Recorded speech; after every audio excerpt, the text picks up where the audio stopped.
ଜଗତର ନାଥ ଜଗନ୍ନାଥ ଆଉ ଯିଏକି ଭାବର ଡୋରିରେ ଭକ୍ତର ସହ ବନ୍ଧା ହୋଇଥାନ୍ତି।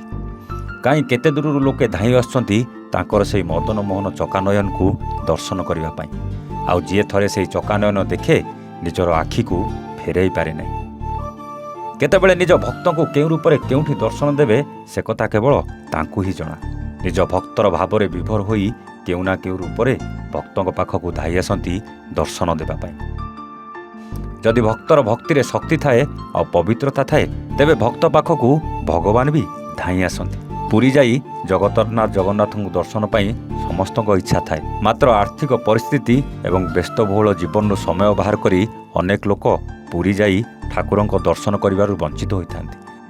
ସେଥିପାଇଁ ବାଲେଶ୍ୱର ଜିଲ୍ଲା ବାଲିଆପାଳ ବ୍ଲକ ଅନ୍ତର୍ଗତ ଜାମୁତକୁଳା ଗ୍ରାମବାସୀଙ୍କ ଦ୍ୱାରା ଆୟୋଜିତ ମହାପ୍ରଭୁ ଜଗନ୍ନାଥଙ୍କର 32 ବେଶ ଦର୍ଶନ କରିବା ପାଇଁ ଜମୁଛି ଶ୍ରଦ୍ଧାଳୁଙ୍କ ଭିଡ଼। କଥାରେ ଅଛି ଯେଉଁଠି ଭାବ ଥିବ କାଳିଆ ସେଇଠି ବିରାଜିତ ହୋଇଯିବେ। ଏଇ ଯେମିତି ଜାମତକୁଳା ଗ୍ରାମରେ ବିରାଜିତ ହୋଇଛନ୍ତି ଶ୍ରୀଜୀଉ ଆଉ କରୁଛନ୍ତି 11 ଦିନର ଲୀଳାଖେଳା। ମହାପ୍ରଭୁଙ୍କ ଦୁର୍ଲଭ ବେଶ ସାଙ୍ଗକୁ ଶ୍ରୀମନ୍ଦିର ଭଳି ଚାଲିଛି ନୀତିକାନ୍ତି, ଯାହାକୁ ଦେଖି ଭକ୍ତି ରସରେ ଉବୁଟୁବୁ ଭକ୍ତ। ମହାପ୍ରଭୁଙ୍କ ସୁନାବେଶ ସହିତ 32ଟି ଭିନ୍ନ ଭିନ୍ନ ବେଶରେ ଶ୍ରଦ୍ଧାଳୁଙ୍କୁ ଦର୍ଶନ ଦେଉଛନ୍ତି ଜଗତରନାଥ ଜଗନ୍ନାଥ।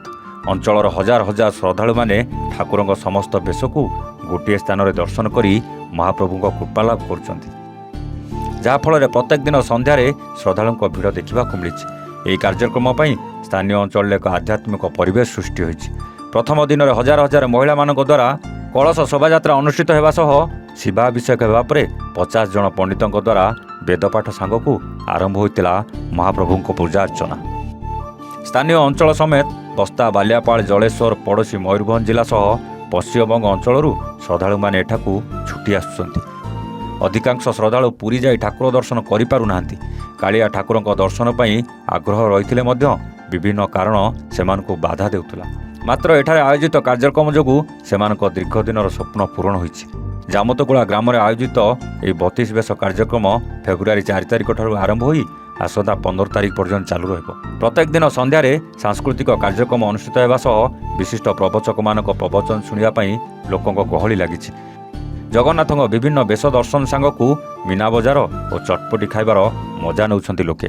ସ୍ଥାନୀୟ ଅଞ୍ଚଳ ଏବଂ ପଡ଼ୋଶୀ ରାଜ୍ୟରୁ ଅନେକ ଦୋକାନୀ ଏଠାରେ ପସରା ମେଲାଇଥିବା ବେଳେ ଶାନ୍ତି ଶୃଙ୍ଖଳାର ସହ ଦର୍ଶନ ପାଇଁ ପ୍ରଶାସନ ପକ୍ଷରୁ ବ୍ୟାପକ ବ୍ୟବସ୍ଥା ମଧ୍ୟ କରାଯାଇଛି। ସକାଳ ଧୂପଠୁ ସଞ୍ଜ ଆଳତି ସବୁକିଛି ରୀତିନୀତିରେ ସମ୍ପାଦନ ହେଉଛି। ମହାପ୍ରଭୁଙ୍କ 32ଟି ଦୁର୍ଲଭ ବେଶ ମଧ୍ୟରୁ 100 ବର୍ଷ ହେବ ବନ୍ଦ ହୋଇଥିବା ରଘୁନାଥ ବେଶ ଦର୍ଶନର ସୌଭାଗ୍ୟ ପାଉଛନ୍ତି ଭକ୍ତ। ମହାପ୍ରଭୁଙ୍କ ଦର୍ଶନ ପାଇଁ ଆସୁଥିବା ଶ୍ରଦ୍ଧାଳୁମାନଙ୍କ ପାଇଁ ହୋମିଓପାଥିକ ଚିକିତ୍ସା ଶିବିର ମଧ୍ୟ କରାଯାଇଛି, ଯେଉଁଠାରେ ଶ୍ରଦ୍ଧାଳୁମାନେ ବିନା ଦେୟରେ ଅଭିଜ୍ଞ ଡାକ୍ତରମାନଙ୍କ ଦ୍ୱାରା ସ୍ୱାସ୍ଥ୍ୟ ପରୀକ୍ଷା କରାଇବା ସହ ଔଷଧ ନେଉଛନ୍ତି। ବିଶେଷ ଆକର୍ଷଣ ଭାବରେ 11 ତାରିଖରୁ 15 ତାରିଖ ଯାଏ 56 ମାଦଳ ଅନୁଷ୍ଠିତ ହେବ। ଶେଷ ଦିନରେ 30,000 ଶ୍ରଦ୍ଧାଳୁଙ୍କ ପାଇଁ ଆନନ୍ଦ ବଜାର କାର୍ଯ୍ୟକ୍ରମ ରହିଛି ବୋଲି କମିଟି ପକ୍ଷରୁ କୁହାଯାଇଛି। ଜଗନ୍ନାଥ ସଂସ୍କୃତିର ପ୍ରଚାର ପ୍ରସାର ଏବଂ ଅଞ୍ଚଳବାସୀଙ୍କ ଭିତରେ ଭାଇଚାରା ଓ ଆଧ୍ୟାତ୍ମିକ ପରିବେଶ ସୃଷ୍ଟି କରିବା ପାଇଁ ଜଗତରନାଥ ଜଗନ୍ନାଥଙ୍କ ଅଲୌକିକ 32 ବେଶ ଦର୍ଶନ ପାଇଁ ଶ୍ରଦ୍ଧାଳୁମାନଙ୍କୁ ନିବେଦନ କରିଛନ୍ତି ଆୟୋଜନ କମିଟି। ବାଲିଆପାଳରୁ ଲକ୍ଷ୍ମୀଧର ପ୍ରଧାନଙ୍କ ରିପୋର୍ଟ, A1 ଓଡ଼ିଶା।